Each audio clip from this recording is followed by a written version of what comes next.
BJP और आप के वोट शेयर में महज 2% का अंतर, लेकिन सीटों में 40 का। दिल्ली चुनाव में असली खेला तो ये था।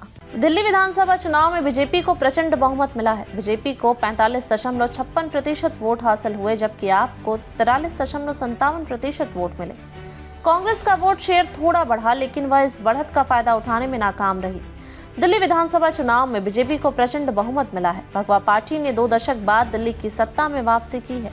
भले ही बीजेपी को आम आदमी पार्टी की तुलना में दोगुने से भी ज्यादा सीटें मिली हों, लेकिन दोनों के बीच वोट शेयर में महज 2% का ही अंतर है।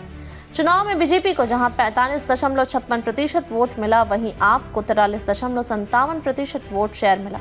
यानी केवल 2% वोट शेयर के अंतर ने ही बीजेपी को पिछले चुनाव की तुलना में 40 सीट ज्यादा जीत दिला दी।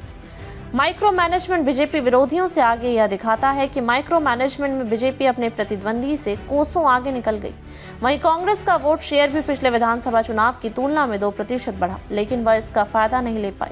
चुनाव आयोग के आंकड़ों के अनुसार 5 फरवरी को हुए मतदान में बीजेपी को 45.56% और आपको 43.57% वोट मिले। हालांकि सीटों के मामले में 48 का आंकड़ा हासिल कर बीजेपी काफी आगे निकल गई।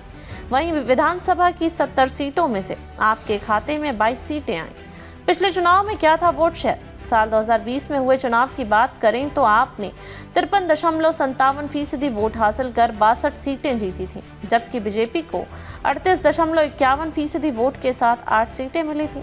इस प्रकार बीजेपी का वोट शेयर इस बार 8% के करीब बढ़ा है, जबकि आपको 10% का नुकसान हुआ है।